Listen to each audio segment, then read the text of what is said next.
I hope everyone is understanding what's going on with my commentary so far, and I hope everything that I said throughout this tutorial has been clear. In Ghostly Theater, we're going to use all of our Sapphire, because Sapphire will be no longer needed on endgame. And I'll tell you which part you're going to use it.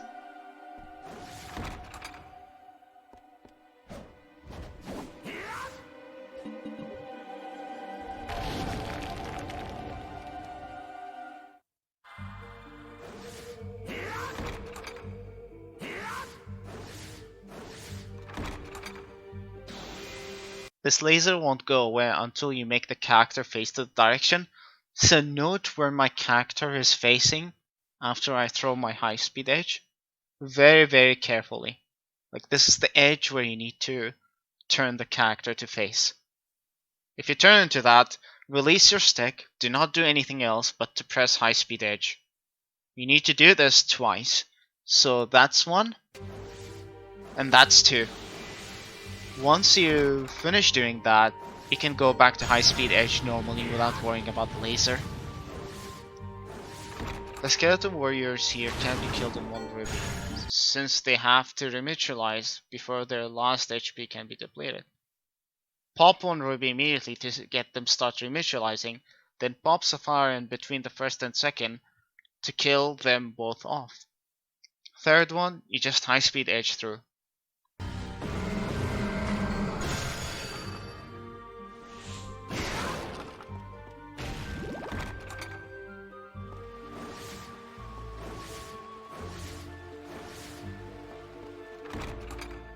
When you come across this room, immediately high speed edge where your character is standing, so you could 2-cycle this statue meteor. Turned around and immediately did another high speed edge, so I could be close to this statue again. Once you're able to get the first two statues, you'll be able to walk normally before the second cycle starts. So this is 1 and 2. You have all the time you need. Take your time and align yourself with this meteor. And in the late game, we're not going to use our sapphires ever, so we need to get rid of it in our inventory. Once you finish this room, use 4 of them, because the door will take time to unlock. 1, 2, 3, 4.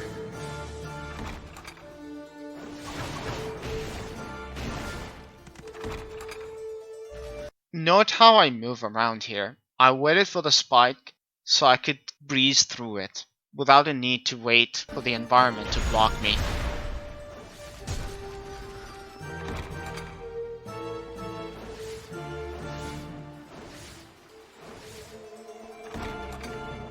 You need to throw 1 ruby, 1 sapphire to kill that skeleton, and kill the last skeleton with your high speed edge. Once again, same thing.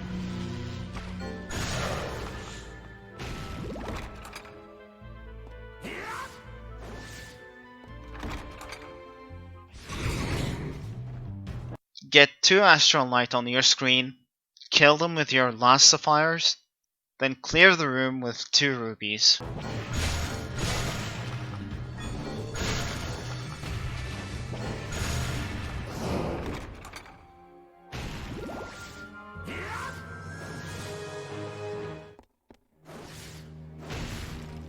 This is the same story, but unfortunately I couldn't get it in time, as I forgot to use my diamond. Before the armor knight spawns, you can safely use ruby to kill the first wave. That's 1. And that's 2.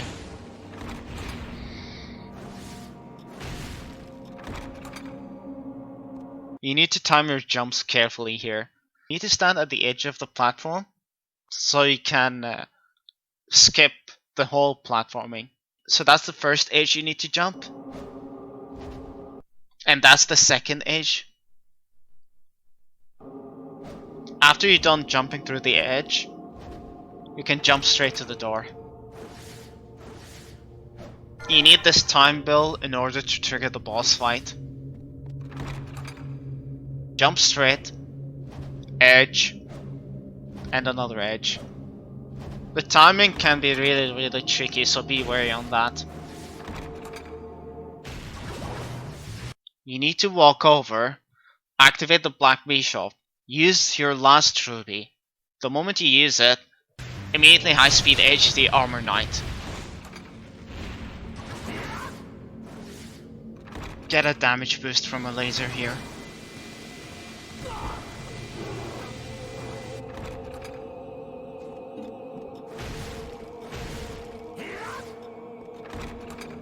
Roll for a knife, stay on green orb.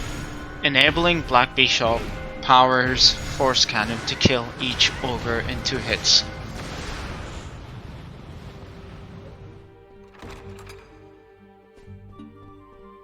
Get through the boss door, activate the bell. The end of the mid game for this run is Succubus. Her attacks does not matter much since we tank it most of the time. However, there's a couple of things we need to be wary of. This is the first problem, and in fact, the whole factor of this fight. She will randomly yell no tricks and negates one of your attack and anything immediately following it. That's the whole luck factor to the fight. Her not blocking too many of your shots.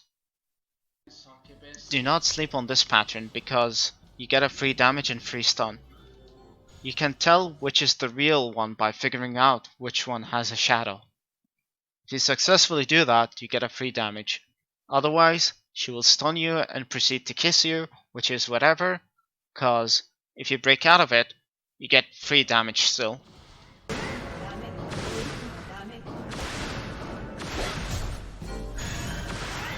This is one of the main reasons why I try to stick close to her, so Leon doesn't prioritize on the plants instead. And the fact she flies the way up out of my reach, then I won't be able to target her anymore. So you have to realign yourself carefully every time you try to DPS her. Finally, you have to ensure that your Black Bishop is active all the time, so whenever it's running low, use your diamond.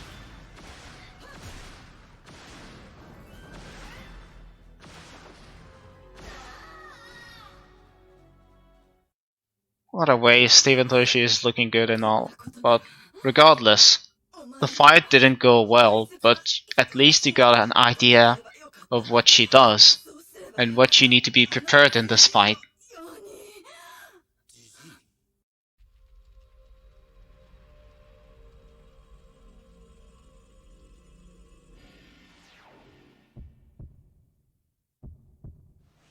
So once you finish the fight, you roll turquoise for an axe and use diamond to recover, then pick up the yellow orb and use Mermal ticket.